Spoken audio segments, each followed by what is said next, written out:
Hello बच्चों, चलिए प्रश्न को पढ़ते हैं और समझते हैं। यदि एफ एक्स बराबर दिया है हमें साइन महत्तम पूर्णांक फलन एक्स बटा महत्तम पूर्णांक फलन एक्स, और यहाँ पर इसके बाद लिखा गया है कि यदि महत्तम पूर्णांक फलन एक्स का मान जीरो के बराबर नहीं है तब आप इसका प्रयोग कर सकते हैं, और यदि महत्तम पूर्णांक फलन एक्स का मान जीरो के बराबर है तो उसका उत्तर कितना आएगा, जीरो के बराबर आएगा। अब हमें बताना है कि लिमिट एक्स का मान जीरो की ओर अग्रसर हो तो एफ एक्स का मान होगा, और इसके लिए विकल्प ए बी सी और डी हमें चार विकल्प दिए गए हैं, और हमें सही विकल्प का चुनाव यहाँ से करना है। प्रश्न को हल करने से पहले हम प्रश्न के लिए मुख्य अवधारणा लिख लेते हैं। तो प्रश्न के लिए मुख्य अवधारणा, मुख्य अवधारणा में हम प्रश्न से संबंधित अनिवार्य रूप लिखेंगे। यहाँ पर लिखेंगे हम अनिवार्य रूप, अनिवार्य रूप। ये 7 रूप होते हैं जिसकी जानकारी आपको इस प्रश्न के लिए होना चाहिए, जिसमें पहला रूप है जीरो बटा जीरो रूप, उसके बाद अनंत बटा अनंत रूप, उसके बाद जीरो गुणा अनंत, अनंत माइनस अनंत, उसके बाद होगा एक की घातांक अनंत, अनंत की घातांक जीरो, और जीरो की घातांक जीरो। तो यह 7 अनिर्धारित रूप होते हैं, इनका निर्धारण नहीं किया जा सकता, यूं कह सकते हैं आप। आइए प्रश्न को हल करते हैं। प्रश्न में देखिए हमसे यह कहा गया है कि लिमिट एक्स का मान जीरो की ओर अग्रसर एफ एक्स का मान ज्ञात कीजिए। तो मैं एक बात और यहाँ पर आपको समझा देता हूँ, यहीं पर लिख देता हूँ इस बात को, उसके बाद फिर हम प्रश्न को हल करेंगे। तो यहाँ पर समझिएगा आप कि यदि एक्स बराबर ए पर एफ एक्स की सीमा का अस्तित्व है, अस्तित्व है। यदि x बराबर a पर एफ एक्स की सीमा का कोई फलन हमें दिया गया, उसकी सीमा का अस्तित्व है, तब तब x बराबर a पर दाईं सीमा और बाईं सीमा को बराबर होना चाहिए। इस बात को मैं यहाँ लिख देता हूँ। देखो इसका अर्थ हुआ कि लिमिट x का मान a प्लस एफ एक्स बराबर होगी लिमिट x का मान a माइनस, जिसको दाईं सीमा कहेंगे, ये दोनों बराबर होंगे तभी सीमा का अस्तित्व होगा। अर्थ ये हुआ कि यदि ये दोनों बराबर है तब हम इस बात को लिख सकते हैं कि लिमिट एक्स का मान ए की ओर अग्रसर एफ एक्स के बराबर हम तभी लिख सकते हैं जब इसकी दाईं सीमा और बाईं सीमा दोनों ही बराबर हो।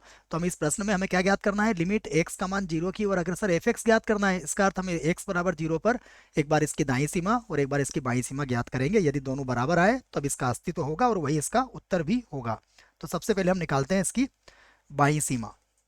तो अब हम निकालेंगे लिमिट एक्स का मान जीरो प्लस एफ एक्स, ये निकाल लेते हैं। देखिए तो हम इसको इस प्रकार से लिख सकते हैं, limit H tends to zero, ऐसा भी लिखते हैं इसको, एफ ऑफ ये हो जाएगा जीरो प्लस एच। तो बराबर फिर से लिखेंगे लिमिट एच का मान जीरो की ओर अग्रसर। अब देखिए अगर जीरो प्लस एच है अर्थात जीरो नहीं है, तो जीरो नहीं के लिए हमें जो फलन दिया हुआ वो दिया हुआ है साइन महत्तम पूर्णांक फलन एक्स बटा महत्तम पूर्णांक फलन एक्स। तो मैं लिख लेता हूँ यहाँ पर हो जाएगा साइन, और महत्तम पूर्णांक फलन के अंदर आ जाएगा जीरो प्लस एच, और बटा यहाँ पर भी आ जाएगा जीरो प्लस एच। अब समझिएगा जीरो प्लस एच का मान यहाँ पर क्या आएगा। हम इसको एक संख्या रेखा से समझते हैं। ये मान लीजिए हमारे पास संख्या रेखा है, यहाँ पर कहीं पर जीरो है, यहाँ पर एक है, और यहाँ पर माइनस एक है। अब जीरो प्लस एच हमें यहाँ पर कहीं पर मिलेगा, यहाँ पर क्या मिलेगा आपको, जीरो प्लस एच, और जीरो माइनस एच आपको यहाँ पर कहीं पर मिलेगा, जीरो माइनस एच। अब महत्तम पूर्णांक फलन की परिभाषा का अर्थ क्या होता है कि जीरो प्लस एच का अर्थ यह हुआ कि जीरो प्लस एच हमारा जीरो और एक के मध्य विद्यमान होगा, तो इसमें जो छोटा पूर्णांक होगा वह हमारा उत्तर होगा। अर्थात जीरो प्लस एच के लिए हमारा उत्तर क्या होगा, जीरो होगा। तो हम यहाँ पर क्या लिखेंगे इसको, लिमिट एच का मान जीरो की ओर अग्रसर। अब इसके लिए क्या माना जाएगा, ये यह माना जाएगा साइन जीरो, और बटे में जीरो प्लस एच की जगह भी कितना आ जाएगा, जीरो। तो कहेंगे जो कि अनिवार्य है, अनिवार्य है। तो ये तो हमारा अनिवार्य हो गया। अब हम क्या करेंगे, फिर से निकालेंगे लिमिट। अब हम इसकी बाईं सीमा निकाल रहे हैं, 0 माइनस एफ एक्स। इसे क्या लिख सकते हैं हम? चाहो तो बच्चों इसको समीकरण नंबर 1 भी बना देना, हाँ। फिर देखिए, फिर से लिखेंगे हम इसको लिमिट। अब एच का मान 0 की ओर अग्रसर, ये हो जाएगा एफ ऑफ, अब 0 माइनस एच के बराबर हो जाएगा। तो 0 माइनस एच के बराबर हुआ तो ये मान मैं फिर से रख देता हूँ। ये होगा लिमिट एच का मान 0 की ओर अग्रसर, अब 0 माइनस एच है, इसका अर्थ हुआ कि यह बन जाएगा साइन महत्तम पूर्णांक फलन के अंदर आ जाएगा 0 माइनस एच, और बटे में आ जाएगा 0 माइनस एच। अब समझिएगा, 0 माइनस एच के लिए कौन सा मान होगा? -1 और 0 में छोटा कौन होगा? -1, तो इसका -1 आएगा। तो मैं इसी को यहाँ पर लिख लेता हूँ बराबर।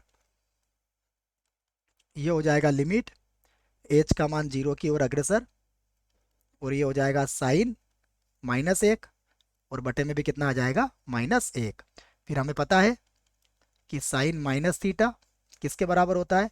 माइनस के साइन थीटा के बराबर होता है। ये सूत्र हमें याद है, तो उसकी सहायता से देखिए, आप सीमा का कोई मतलब नहीं है, सीमा को लिखने की कोई आवश्यकता नहीं है, क्योंकि यहाँ पर एस तो बचा ही नहीं है। तो ये हो जाएगा माइनस का साइन 1, और बटे में आ जाएगा -1। तो माइनस से माइनस कट जाएगा, यहाँ पर हमें क्या मिलेगा? यहाँ पर हमें मिलेगा साइन 1। इसे हम समीकरण 2 बना सकते हैं, और इस बात को हम लिख सकते हैं कि समीकरण 1 व 2 से, समीकरण 1 व 2 से, देखिए दोनों बराबर नहीं है। हम ये कह सकते हैं कि लिमिट एक्स का मान 0 की ओर अग्रसर, एफ एक्स का अस्तित्व अस्तित्व नहीं है। क्या लिखेंगे हम? इसका अस्तित्व नहीं है। ठीक है, तो नहीं है लिख दिया हमने इसका, तो इसको एक बार और लिख देता हूँ बच्चों में, हो सकता है आपके समझ में नहीं आ रहा हो। अस्तित्व नहीं, यहाँ पर फिर से लिखेंगे हम नहीं है, और फिर विकल्प चेक करते हैं इसके। तो देखो विकल्प में क्या होगा? ये नहीं होगा, ये भी नहीं होगा, ये भी नहीं होगा, अर्थात इनमें से कोई नहीं, यह हमारा सही विकल्प होगा बच्चों। यहाँ पर क्या लिखेंगे हम? ये हमारा क्या है? ये हमारा सही विकल्प है। यहाँ लिख देता हूँ मैं सही, जिससे आपको समझ में आ जाए। आशा करता हूँ बच्चों आपको इस प्रश्न का उत्तर समझ में आया होगा। धन्यवाद।